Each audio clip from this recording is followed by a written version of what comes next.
December 1940. The nights are bitter, and the danger feels endless. Above Britain, the Battle of Britain has been won in the skies, but below, in the cities and factories, the Blitz is shredding the economy and burning homes. London is aflame, Coventry lies shattered, Liverpool is a target for the Luftwaffe. On the world map, the British Empire still appears immense, a vast swath of pink spanning continents.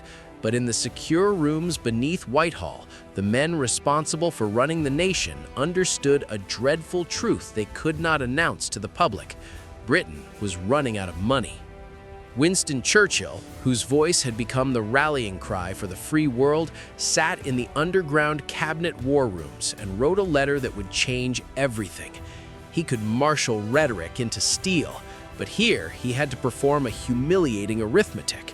He had to tell Franklin Delano Roosevelt, the President of the United States, that Great Britain, the 19th century banker of the world, the industrial workshop of the globe, the empire that had beaten Napoleon, was effectively insolvent. The letter laid out the strategic crisis, the U-boat threat to Atlantic lifelines, the desperate demand for aircraft and destroyers, and then made the blunt confession that the British Treasury would sooner or later be unable to pay cash for the munitions, fuel, and food the island required to fight on. To grasp how Britain, owner of enormous overseas holdings and decades of financial primacy, could arrive at this point, we need to look at the economics of modern, mechanized total war. In September 1939, Britain retained vast monetary reserves, global investments, and financial leverage. British capital underwrote railways in Argentina, mines in Chile, factories in the United States. The city of London remained the hub of commercial insurance and seaborne finance. But the conflict Hitler had launched was unlike earlier wars. It was a conflict of engines and consumables, steel, oil, aluminum, rubber, and it consumed resources on a scale no peacetime planner had prepared for. Crucially, Britain depended on imports for much of what those machines consumed. With continental trade cut and the blockade enforcing isolation, London had to look westward to the United States for arms, aircraft, engines, and shipping. Yet in 1940, America remained officially neutral, and the political mood in Washington was isolationist. Congress had passed neutrality acts that included a cash-and-carry provision. Belligerents could purchase American war material, but only if they paid cash up front and transported the goods themselves. The law forbade loans and credit. America would sell, but it wanted payment up front, essentially gold on the counter in New York. So Britain began to drain its reserves. In a highly secret transfer known as Operation Fish, the government shipped vast quantities of gold and negotiable securities across the Atlantic to safety in Canada and elsewhere. It was arguably the largest movement of liquid wealth in history, a physical exile of the empire's monetary backbone, intended both to preserve capital from enemy seizure and to provide the cash the purchasing commission in Washington needed to place orders. Yet even that reservoir ran down. By late 1940, the gold and immediate liquid funds were nearly exhausted. Purchasing officers in Washington had contracts sitting unsigned because the Treasury desks in London reported that the dollars simply were not available. Roosevelt read Churchill's letter and grasped the geopolitical consequence. If Britain fell, the United States would soon face a far more dangerous world. But he could not simply dispatch cash. American statute and public opinion forbade an outright charity. He needed a political and legal construct that would appear as hard-headed commerce rather than benevolence. Lend-Lease, the idea that America would lend or lease war materiel to nations whose defense was vital to U.S. security, became his solution. To sell it to a cautious Congress and a wary people, he wrapped it in plain parable. You lend a neighbor a hose when his house is on fire. Behind the public folk wisdom, though, the negotiations were far from neighborly. Henry Morgenthau Jr., the Treasury Secretary and Roosevelt's chief financial guardian, supported aiding Britain in principle, but insisted that American taxpayers should not subsidize wealthy Britons who still held assets in the United States. Morgenthau demanded a forensic accounting. Britain must show every asset it or its citizens owned overseas, from factories to corporate shares, before the U.S. would consent to large-scale material support. For London, this was an appalling humiliation, a sovereign partner being treated like an insolvent firm in bankruptcy. Sir Frederick Phillips, leading Britain's negotiators, objected. He argued that selling long-term investments in wartime would be a fire sale, producing a fraction of true value and impoverishing post-war reconstruction. He warned that confiscating the empire's overseas earning capacity would leave Britain unable to feed its population or restart industry at peace. Morgenthau, backed by the political reality he faced in Congress, isolationists suspicious of British need, and critics alleging that the empire was hiding wealth, would not be moved. The Americans insisted on proof that Britain had stripped every asset it could, otherwise Lend-Lease might not pass. The most painful symbolic demand settled on an iconic British investment, the American Viscose Corporation. This giant producer of rayon, owned by the British company Courtaulds, returned substantial dividends to London and was worth far more than the government's negotiators could comfortably surrender. Morgenthau insisted it be sold into American hands and the proceeds deposited to secure immediate procurement of weapons. Under pressure and effectively given no choice, and with the Lend-Lease bill vulnerable in the U.S. Congress, the British government used emergency wartime powers to compel the sale of the Viscose holdings. The enforced transaction brought in far less than fair market value. In the telling of the time, it felt like theft. The dollars flowed into the U.S. Treasury to pay for rifles and aircraft. The pounds remained in London as a growing domestic debt. If that deal revealed the price of dependence, another bargain revealed the cost in geopolitics. Britain urgently required destroyers to counter the U-boat menace severing transatlantic supply lines. Roosevelt authorized the transfer of 50 mothballed, mostly World War I vintage destroyers to Britain, ships of marginal value to an expanding U.S. Navy, but crucial to British convoy defense. The Americans did not give them for nothing. In return, they demanded 99-year leases on a chain of British bases and airfields across the Western Hemisphere, on Newfoundland, in Bermuda, the Bahamas, Jamaica, Trinidad, British Guyana. In essence, Britain handed the keys to strategic outposts to Washington in exchange for short-term naval capability. The British leadership, facing immediate survival, consented. It was a strategic fire sale, territorial concessions bought with transient hardware. So by the time Lend-Lease became law in March 1941, Britain had already exhausted gold reserves, sold assets, and conceded strategic footholds. Lend-Lease would keep the island supplied with the tanks, planes, food, and fuel that preserved its ability to fight. But it came with strings and consequences. The assistance was not a gift unencumbered by politics. It was a wartime expedient and a basis for post-war leverage. Article 7 of the Lend-Lease Agreement, a small, dense clause in diplomatic prose, contained a particularly grave economic sting. In effect, it required Britain to dismantle the system of imperial preference that had sustained the empire's internal markets. Imperial preference had been a tariff framework favoring trade within the empire, a protective wall that allowed British manufacturers to sell preferentially in Dominion and colonial markets.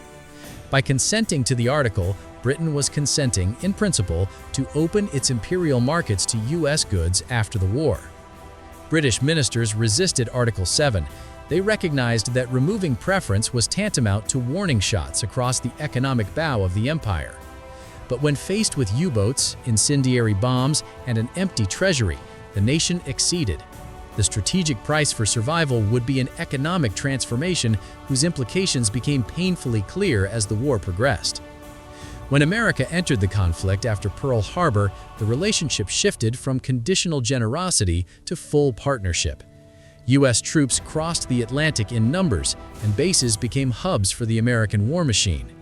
American industrial output surged, while British manufacturing remained stretched, repurposed, and constrained by shortages.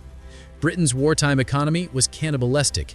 It converted civilian plants to Spitfire and engine production, suspended many exports, and exhausted hard currency earning opportunities overseas. American firms, meanwhile, began to fill markets that British industry could not serve, not just in armaments, but in consumer goods, appliances, automobiles, mass-produced radios, setting the stage for a post-war penetration of former British markets. By 1944, the transfer of financial primacy was effectively complete. Gold and dollar reserves had moved decisively toward the United States. Victory celebrations in 1945 did not erase the economic reality.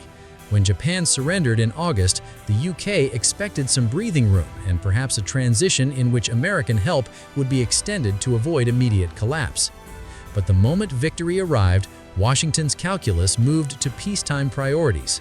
7 days after VJ Day, President Harry S. Truman terminated Lend-Lease.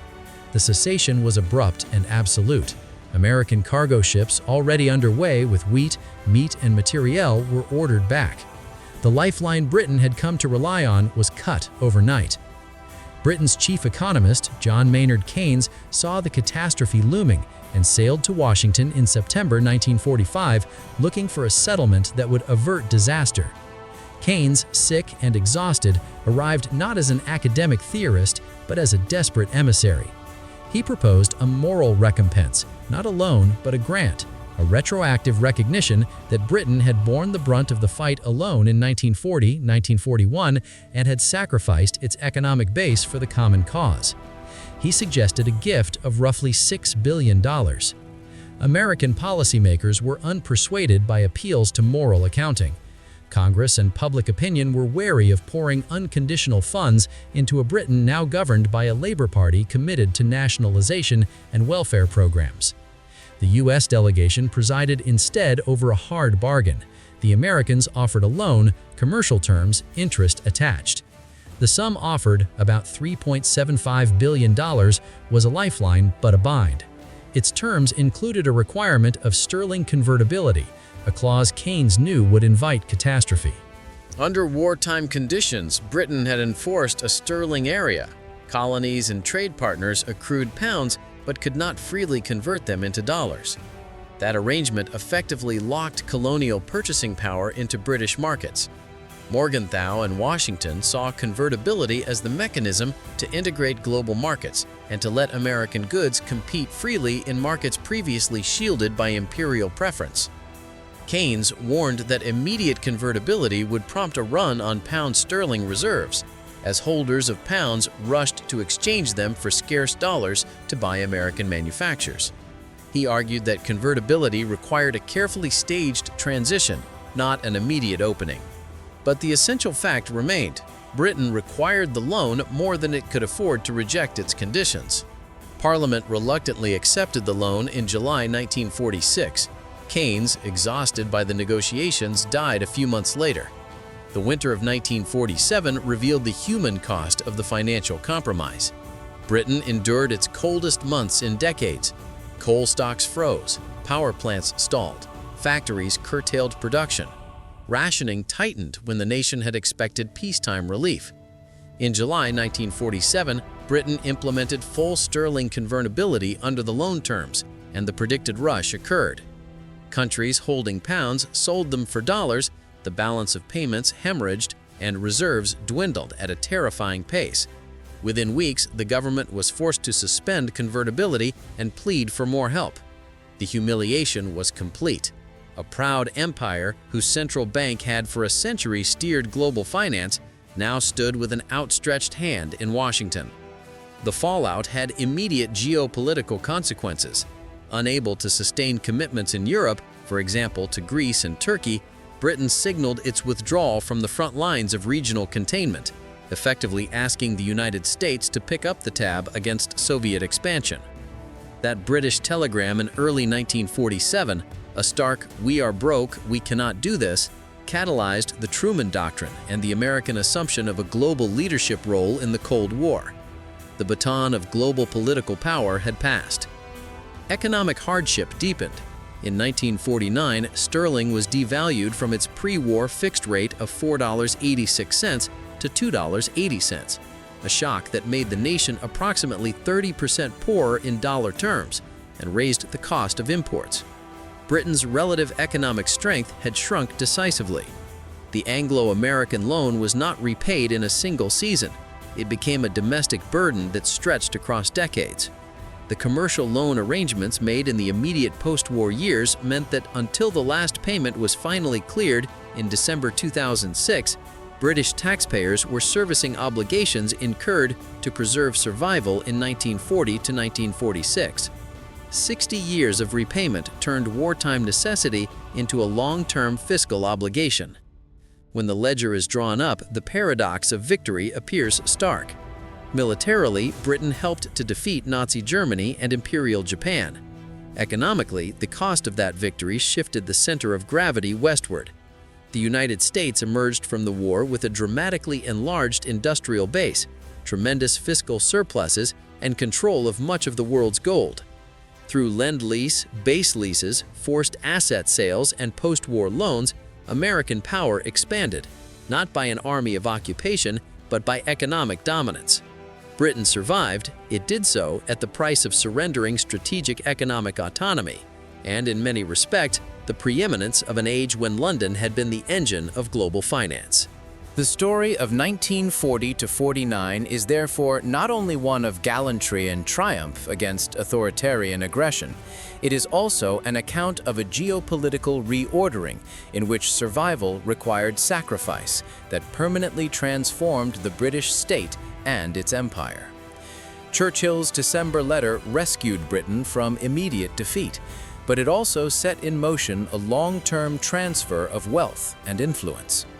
The empire's political map did not fall solely to swords and guns. It was reshaped in markets, in contracts, in urgent wartime negotiations conducted under duress. This is the harder lesson. Total war is not merely a contest of armies and fleets. It is also a contest of balance sheets. Military victory can coexist with economic surrender. Britain held the moral high ground and preserved liberty for Europe, yet paid for that deliverance with the erosion of its financial independence. In the cold arithmetic of the post-war years, Washington wrote the terms that remade the global economic system. London agreed because it had little choice. History can judge those choices in different ways. The actions of Churchill and the British leadership, selling assets, leasing bases, accepting hard loan terms, were acts of national survival in extremis. They saved the nation and the continent. But survival required concessions, and those concessions left their mark. The special relationship that emerged between Washington and London was born from gratitude and from dependency, from shared blood and shared bargaining.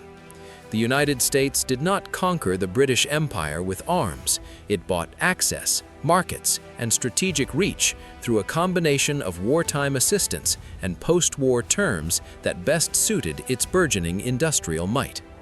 When crowds cheered VE Day in August 1945, the immediate terror had been banished, but the bills were only beginning to come due. For decades thereafter, Britain would repay the price of its choice, in dollars, in territorial leases, and in the slow loosening of imperial ties. Victory had a cost, and it was paid in the currency of a nation's future.